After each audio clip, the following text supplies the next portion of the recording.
Season 2 of the Black Tech Green Money podcast is brought to you by Lexus. For over 30 years, Lexus made driveways the place to celebrate with the December to Remember sales event.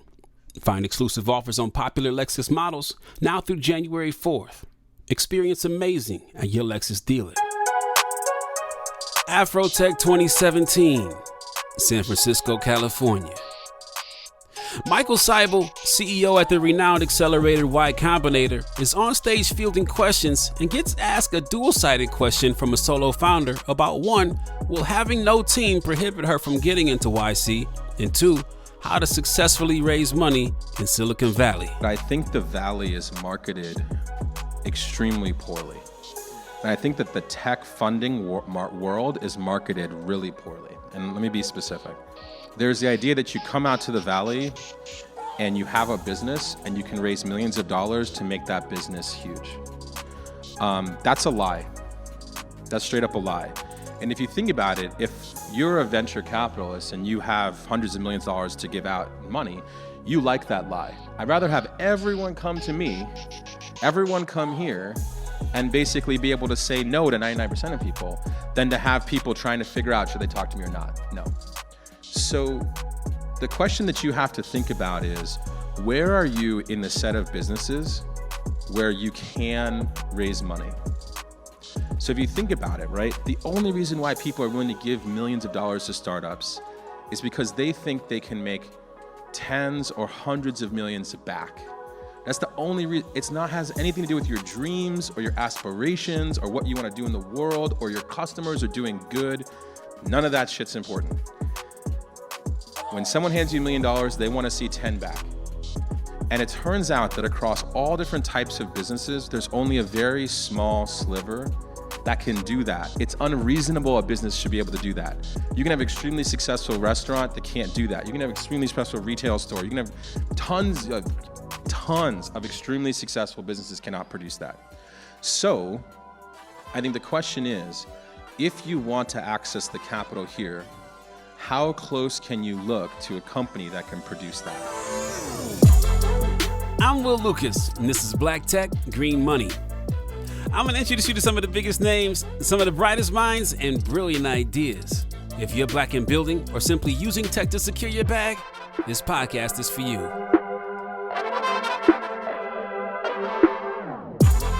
Mercedes-Benz is partner at Lightspeed Ventures, a multi-stage venture capital firm with offices around the world.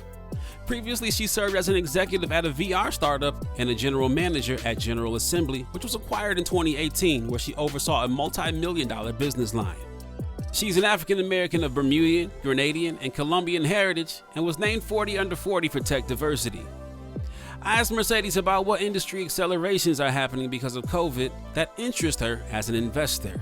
Yeah, there's been so many accelerations. I think one of the biggest ones that probably we all feel in our day-to-day life is the e-commerce acceleration. You know, for as much as we all use Amazon and think about how big of a company that is, e-commerce and the penetration as a percentage of total retail sales in the US was actually really small, even pre-pandemic. You know, we're talking single digits, creeping into double digits. And during the pandemic, depending on which category you look at, some people will say it doubled, some people will say it went up to 30%. Some people say it went up to 15%. It grew a lot. And it's a minority of the sales that are happening. That's a huge transformation. I think we all probably saw it happening and continuing to happen in the future. Another one is just around the way we do work. You know, we've heard of this phrase, the future of work, many times, where people talk about distributed teams and remote teams and how people are going to be able to work from anywhere in the world and we won't need offices. And that was always kind of a little bit of a pipe dream that people talked about, and maybe a couple, you know, very lucky adventurous people were nomads and worked wherever they wanted, but it wasn't the reality for most of us. And now it is. Now we're all working from home. People have, you know, at least where I'm at in San Francisco, people have cut their apartment rents and left. And so I think this is something where we're fundamentally going to reimagine what the workplace is like, and COVID has really accelerated what it means to just do work. So those are two areas. There's a lot more, but those, I mean, even also as we think about travel, that's another one that I actually think is a little interesting to touch on because, you know, even when we think back to 9/11, there's pre 9/11 travel and post 9/11 travel, and how we thought about security very differently. We're now going to think about health as a very different requirement for travel. And, I'm going actually somewhere in a few days and had to go get a nasal swab. And so I think it's just, maybe was that the acceleration of what we would think for travel? Actually, a lot of experts in the travel industry have been thinking about this for years.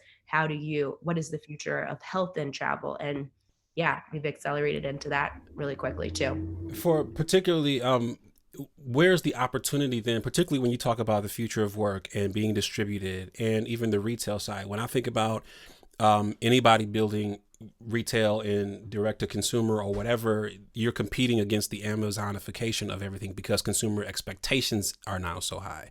You expect to get it the same day or the next day. So it continues to impress me, that you can be on Etsy and, you can build a large following. You can be on Shopify, you build your own Shopify and do your own thing because of the expectation. I wonder how you look at, if you're looking at retail opportunities and other sort of e-commerce opportunities, what is required from those startups or from those entrepreneurs and inventors to be able to compete in a landscape that is being in many ways formed by Amazon? Yeah. I think retail businesses have such a hard time right now. I mean, depending on where they are in the country, some of them can't even be open right now. There are startups that are starting to focus on, and some of these have gotten quite big, the Shopify's of the world, that are tools and services that enable these smaller businesses, the Etsy's of the world, like you spoke about, that allow them to have a direct channel with their customer and not to rely just on foot traffic. There's also even a new trend of startups that are focused on live streaming shopping. These are really big businesses in China. Companies like JD Live and Taobao and Pinduoduo. These are companies that, some of them allow the small business owner to, video kind of like QVC, like, Yeah. what we have That's what I on was thinking. TV. Home shopping network. That's what I was thinking Right, about. home Yeah. shopping.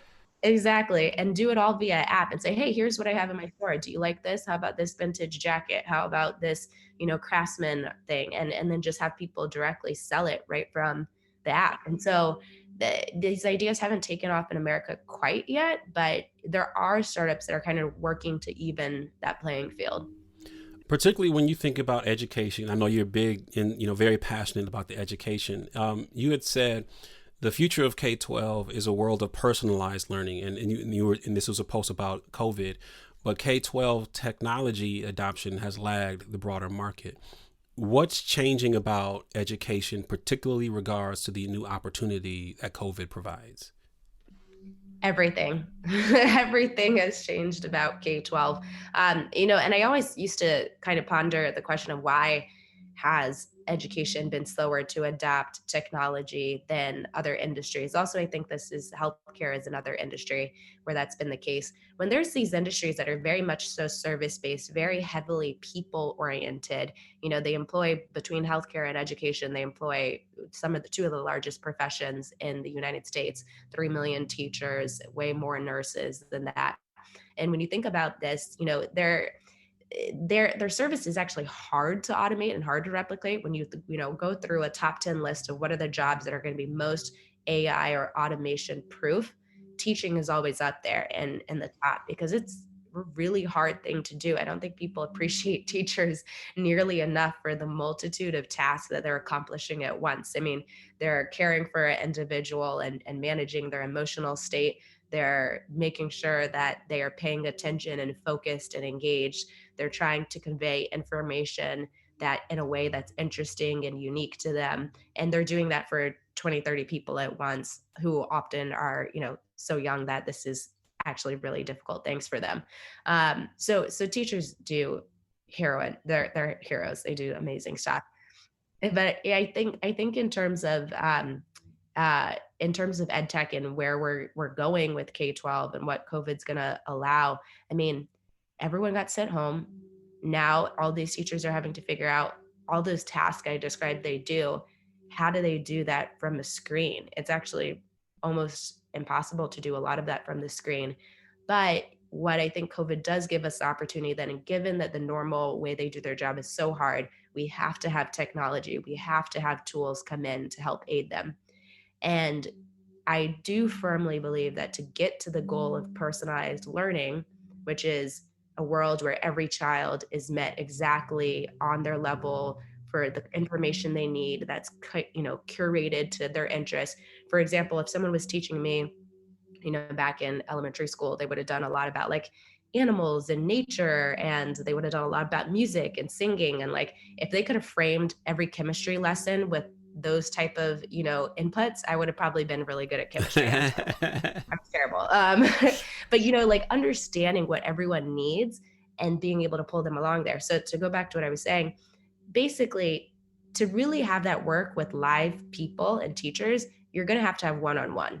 You can't do that to 20 people at once. And since it's not possible to have one-to-one teachers to student everywhere, I mean, unless every single adult practically becomes a teacher, we're going to need technology and tools. And I think what COVID has allowed is opened up this possibility for people to use those tools and for students to start interacting with technology in a way that does curate their needs more to them. Their parents are going, okay, rather than just your one teacher teaching you this, I have all of my, lessons and all of the different resources I found online, and I know which ones are best for my kid. And so they're starting to pull those in. So everyone's getting a little bit closer to personalized learning. You have a background in finance and obviously worked at a VC-backed startup in a very diverse cultural background. And when you think about the unique value you may bring to a company as an investor, I guess first, what verticals are you interested in?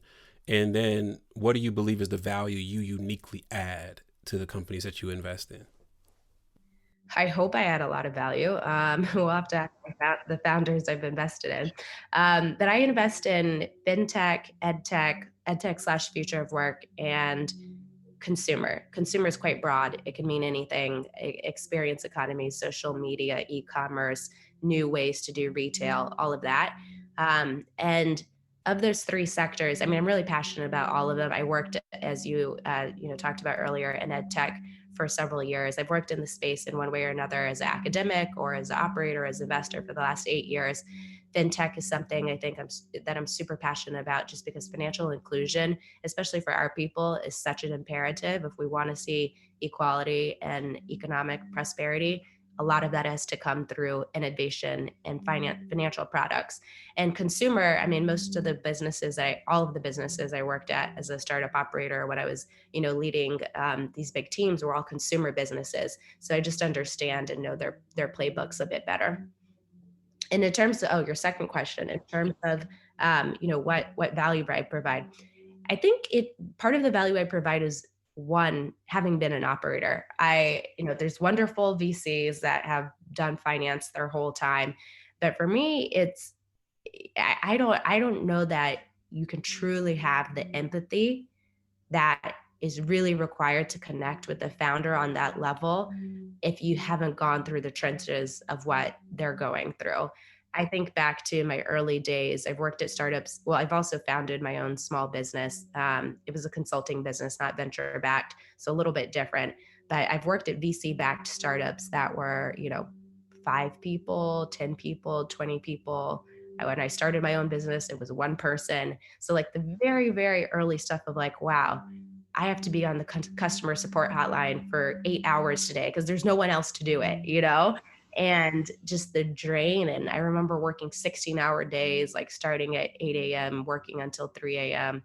I guess that's longer than 16 hours. I mean, just working these crazy, crazy hours. And I mean, that empathy, when you talk to a founder and you go, hey, like, we got to get your KPIs in order. We got to get your financial metrics and everything. If you don't realize at the same time, they're sitting there super tired because they were up on the customer support tickets until 4 a.m. last night. It's hard to have that level of empathy. So I think that's one thing that I bring. And then two, I think also for a lot of the founders that I work with, I don't know, I feel like I have in some ways a bit of a underdog mentality. I feel like I don't think I was supposed to end up in VC. That definitely wasn't a thing I was thinking about until a few years ago. And so to me, a lot of the VC and tech world, even though I've worked in, startups for a while, it still feels very foreign. And so I really connect with founders that I think don't find themselves fully represented by the tech industry. And so a lot of founders have told me I'm a little bit of a more welcoming and someone once said, "You're a really nice VC." To that point, and I'm glad you mentioned that, because I think about when people like you are in a room. Let's say you're at an Afrotech, or let's say you're not at Afrotech, but you're at any other conference, tech conference besides Afrotech, honestly, and there's 2 or 3 startup founders in there, and you're the only Black VC in probably many rooms that you go in. How do you manage the expectation of that person who may assume that you get where they're coming from, when you have, like, how do you manage the savior part of this? Because you may be the only person that gets where they're coming from, and having to balance that with, giving them what they need, even though if they're ready for VC, if they're not ready for VC, being real with them, helping them guide along the path, when you can't be savior for everybody. Yeah, that's a really interesting question. I don't think anyone's asked me that before. I view it as, look, I mean, I get a ton of cold emails, a ton of cold LinkedIn messages. There's a lot of outreach. And especially for any cold emails, if I know it's somebody from our community, I'm going to try and go out of my way to make sure to respond to the message. There's just not enough access, and there's not enough people that respond, or the networks in VC that you need to get in to even have someone look at your startup. The barrier for that is so high that that's the first thing I try and do, is just at least provide some access, even if it's not going to be a yes. It's, going to be, hey, let's get feedback. If you want to, hear more about why it wasn't a fit, I'm happy to hop on the phone and tell you more about that.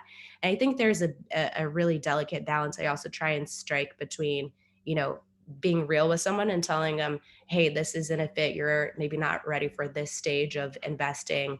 And also just being real, nice and human, and realizing not everyone wants you to tell them, like, no, this isn't a fit, and this is very about. Some people just want to talk. And I actually was on the phone with a man from Louisiana a couple of weeks ago, where very quickly into the call I realized, oh, they don't have really any context about Silicon Valley. But I think I realized, like, partway through the call, it wasn't exactly the purpose of what he was trying to get out. He didn't want to hear about me telling him, like, the KPIs need to be this, and this is what it needs to look like, and this I need to present your pitch. Like, sometimes he just wants to be heard from somebody who, in his mind, was a tech person, and he was also a tech person, and he wanted to just kind of talk about business. And so sometimes I also try to allow myself to have that compassion of just like, don't try and go in with, giving Your VC add-on. feedback. Yeah, Yeah, yeah. too much. Exactly. What's your philosophy then on those companies that you do engage with, on how engaged you are with those companies? Because some VCs can be super in the weeds, almost walking hand in hand with the executive team, particularly at the early stages, and I get that. And some just show up for board meetings. Like, what's worked well for you? I always ask my founders what their preferred cadence and communication style is, because sometimes they want to connect every week. Sometimes they want to connect every 2 weeks, every month. Some founders are more of the type of like, hey, I got the capital, I'll talk to you at the board meeting. And others are, really want a lot of feedback. And so I try in the first 3 months or so, give them that option to kind of set their own. And then if I start to feel like we're not talking enough, which this just happened with one of my founders, I'll be like, hey, can we talk a little bit more? Can we chat, like set a standing call every week, every other week or so? So I really try to let them lead on that. And also, I was just thinking too, to your last question, just something else I want to mention too about the access. And speaking of founders, it actually was at TechCrunch Disrupt a couple of days ago. I think one of the things that I try and there's a language of Silicon Valley, there's terminology, there's kind of expected rules of engagement and norms. And I think those are things that, especially to anyone listening, on this, if you're curious about, you feel like you're getting stuck at a certain process with investors, or getting stuck in feedback cycles and you're not really understanding why you're getting the same thing, like feel free to reach out, because there are these cultural norms that are not obvious if you're, not smacking that dab in the middle of VC every day. And that's something I always also try and connect with founders on is, you know, demystifying what VCs mean when they say different things. Yeah. I mean, you make me think about, I'm going to say this, the privilege, non-melanated, founders may come to VC with like, look, they don't have, maybe not have the same sentiment, Black people or minorities come with, where we're hoping somebody gives us a deal. And, our counterparts may feel like, you're lucky if you can get in on my deal. Right. And so to that end, number one, I think we do have to work on changing that philosophy that we, too many of us hold, like, cause it is an interview you too. Right. And as a VC. So with that stated, what are good, from your perspective, interview you questions? Because you're going to be, spitballing questions to the founder on, again, what are those KPIs? What's your runway look like? What's the hiring stack look like, and et cetera? What's the tech stack look like? But what questions that, in your experience, have you found really, really good founders ask you at the stages of when you're doing due diligence and et cetera? That's such a good question. I think you're right. The best founders do create, well, one, they're really good at storytelling. They, wrap people around their fingers. They have investors tripping over each other to get into the round, like you said. And they're also really good at, in addition to that storytelling, kind of weaving this scarcity kind of sense of saying like, hey, there's a lot of people who want in, like, let me, in a kind way, not in a kind of like bluffing way. But I think that the questions that they tend to then have the leverage once they've, laid some of this foundation to really, and I think people should do this anytime, but there are founders who kind of set up this thing where they have the upper hand by a long shot. That, some of the questions I think that you want to really ask, and people point blank ask this on calls all the time, I think you always should, is like, how do you help your founders? And that should be super standard question that a VC should be able to answer. Like, watch if they have a ready answer. First off, does it sound like they're thinking while they're talking? If they are, that's probably an issue, and are they also able to give specific tactical advice? And then after, they'll probably talk in generalities. Some of them might go into specifics, but after you kind of ask them, how do you help your founders? Ask them for some examples. Okay, can you tell me about a couple of examples from your portfolio where, you helped your founders on some of those things? And you don't have to, tell them all the specifics, but, just give some sense. I really love getting those questions from founders. The other thing that you actually asked me a question earlier that a lot of founders ask in terms of like, how are you as a board member? How involved do you want to be?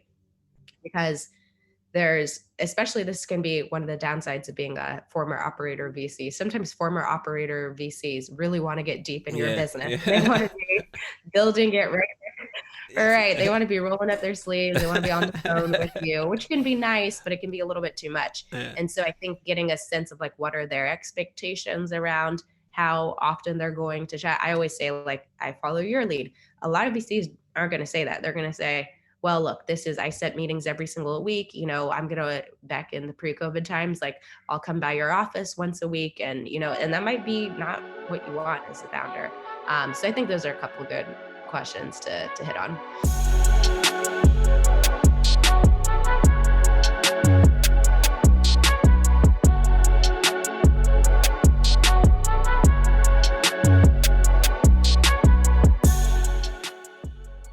Season 2 of the Black Tech Green Money podcast is brought to you by Lexus and the December to Remember sales event. From graduation parades to birthday parties this year, Driveways hosted some new traditions. Here's to celebrating them all. Experience amazing at your Lexus dealer. Mercedes is an early stage investor. But what does that actually mean, early stage? For some, it can mean idea stage.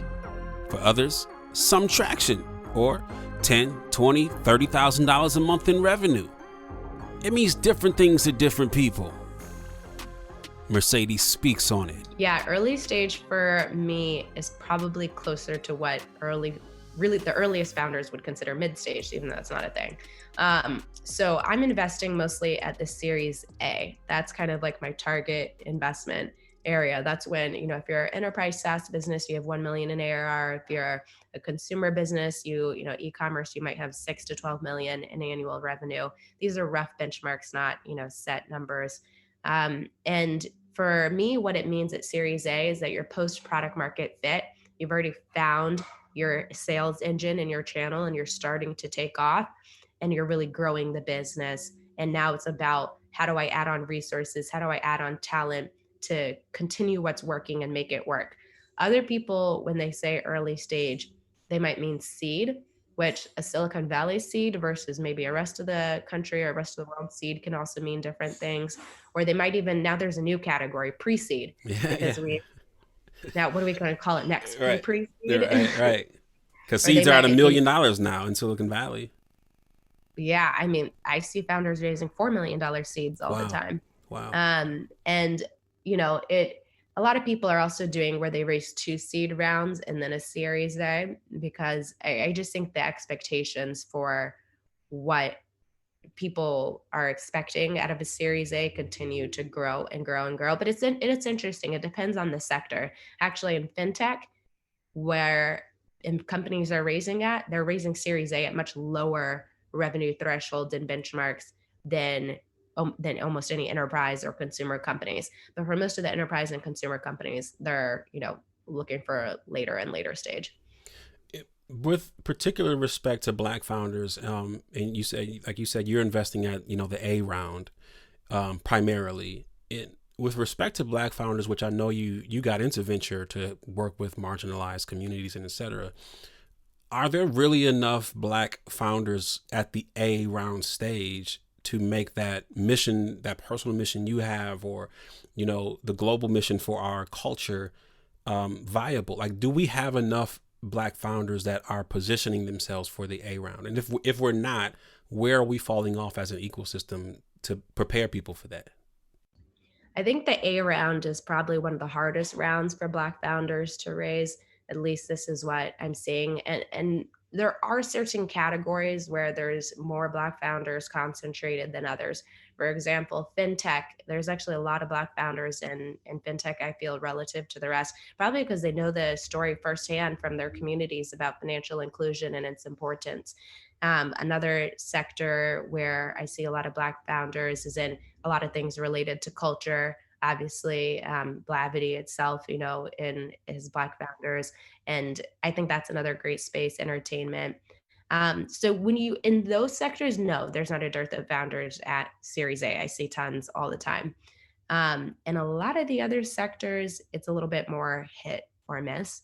And I don't have the answer on why that round that is so difficult for founders to raise, but my thought is that it's because it's often the first big institutional round. Seed rounds can be, compromised of a lot of angels. It can be a lot of kind of early funds. There's a lot of, $25, $50, $100,000 checks, $250,000 checks that make it into seed rounds. And so a lot of Black founders are able to do that. And then at the Series A, that's the first big round where it's like an established, normally Silicon Valley, institution that's been around for a while.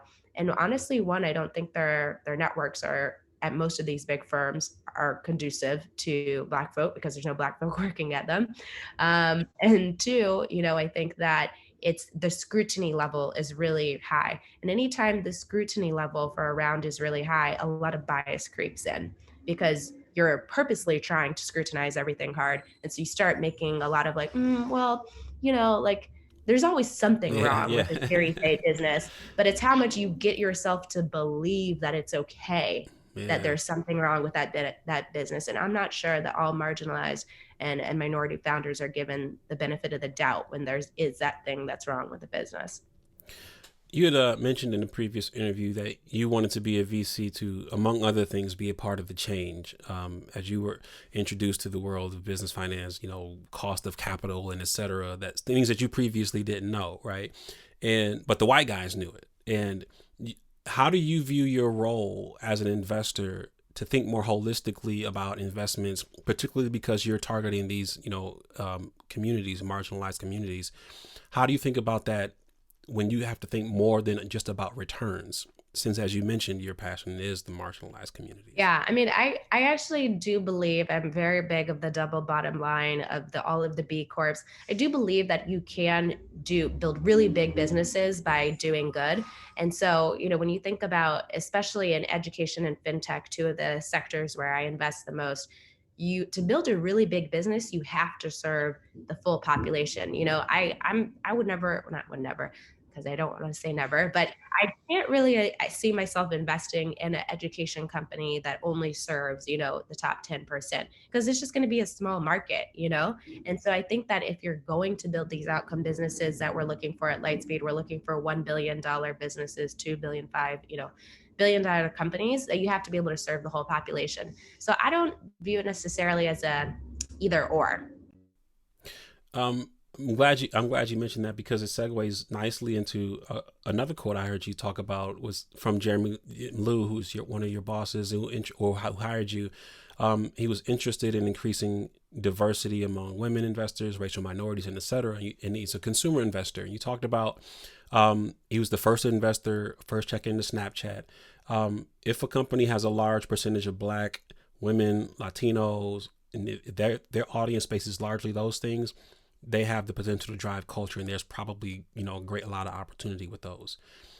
And this was something that resonated with you per the interview that I saw. And how has this sort of investing bias in this respect, a good bias, impacted what's important to you? Wow, you really read my different blog posts and interviews. I feel very honored. That's great that you read all these. Yeah, I mean, that was one of the things. And in the vein of what you were talking about earlier, make sure that founders, you interview the VCs when you're talking to them, because you're signing up for a 10-year partnership, really a marriage, and you want to know that you like this person too.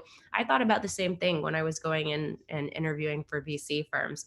I was looking for a firm that was inclusive, that was going to view the world in a somewhat similar way I did. I didn't mean that we have to agree on everything, but I don't want to be shut down, every single time I mention the importance of working with Black people and trying to elevate Black founders. Like, if that was going to be the case, it wasn't going to be the right firm for me. And so actually, when I was interviewing, I pitched today, Jeremy asked me to pitch a couple of different companies, and I pitched a couple of companies, one of which was a hair weave company.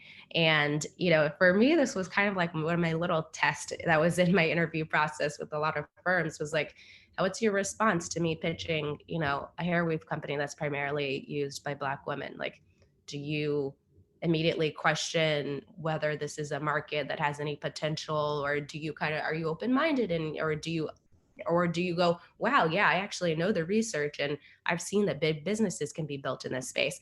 And, I got a lot of varying responses, but particularly at Lightspeed, I was really touched that there was a lot of enthusiasm and kind of the response I was looking for.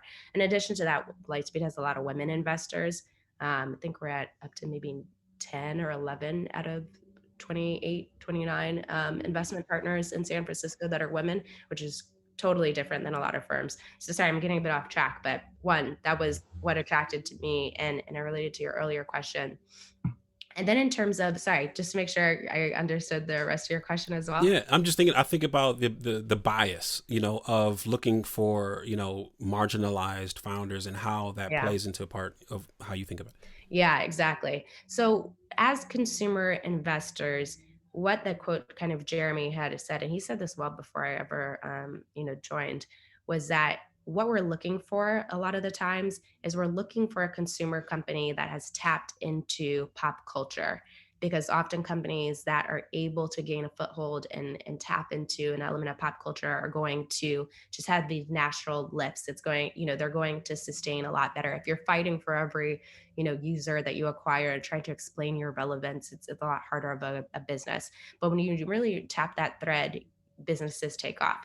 And what we've seen time and time again is that these companies that have very early in their user trajectory, like maybe they are at 10,000, maybe they're at 50,000, 100,000 users, that oftentimes the user base tends to be more heavily slanted toward women, and it tends to be more heavily slanted toward Black and Latino people. And so it's, I don't think it's a big shocking statement to say that a lot of the culture in the US is driven by Black and brown people. That's where a lot of music, Hollywood, entertainment, it's not the only one, but it's a large outsized portion of the kind of sphere. And so as investors, we find the same thing to be true in consumer businesses that take off. This is what we saw in Snapchat early on. This is what we see in Cameo, another investment of ours. Kind of all of these companies that have this kind of trend where they've just picked up and everyone's talking about it. People are, it becomes part of the lingua franca at work. People are just talking about it.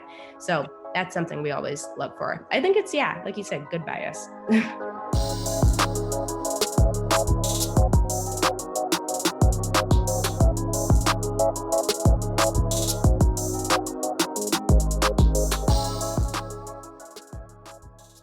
Season 2 of the Black Tech Green Money podcast is brought to you by Lexus. Known for celebrating driveway moments for over 30 years, Lexus invites you to create more with exclusive offers on the most popular Lexus models at the December to Remember sales event. Experience amazing at your Lexus dealer. I was talking with Tristan Walker from Walker & Co., maker of Bevel, about this same thing. About his statement was, as you just mentioned, Black culture drives all global culture. Whether you're thinking about music, fashion, food, and etc. And, particularly because of the audience that we're talking to now, it's how do you then, as a startup founder, communicate that to potential investors? You don't want to walk in like, yo, I'm Black, I got the thing, and because we drive this, you got to fund me. Like, how do you communicate that in a way? Because there are still people that you have to educate, right, on our impact and our opportunity. Yeah, this is where, going back to the point earlier, the translating and the deciphering the Silicon Valley language, kind of code switching, something that a lot of Black people are very familiar with and do in their everyday life when they're talking in their, with their friends versus when they're speaking at work. There's something very similar for when you're speaking to Silicon Valley investors versus when you're maybe talking about your business to your customers. And I think, some of the ways that you can phrase this is, if you, maybe you're not going to walk into the meeting saying exactly what you said, but you want to say, hey, we have a super engaged audience base. This is the daily active users. This is the monthly active users. This is how much session time they're spending every day in the app. This is how many friends they're inviting. This is how, it's the type of things that are the effects and results of having a lot of this culture. And you could also talk about that may be some of the results, but here's also the way I have access to get to the right people. A lot of times, as Black people are very, very good at having access to a lot of different interesting people, and frame that as like, this is my go-to-market strategy. This is my user acquisition channel. I'm using slightly different terms, but it's the same thing as saying, I have a tight network of a ton of people. And I can hit them up anytime I want. And so, and they got the sauce, right? And they got the sauce, exactly. And so, it's just being able to match up some of those words and be like, I have a very sophisticated user acquisition strategy where I will be able to get a very low customer cost of acquisition, I love it. So, yeah, we just need some of that translating.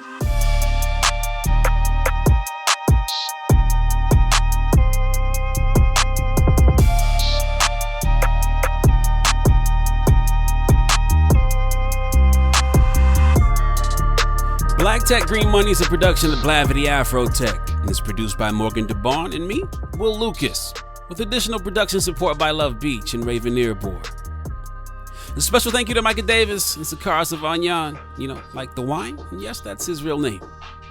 Learn more about my guests and other tech disruptors and innovators at afrotech.com. Go get your money. Peace and love.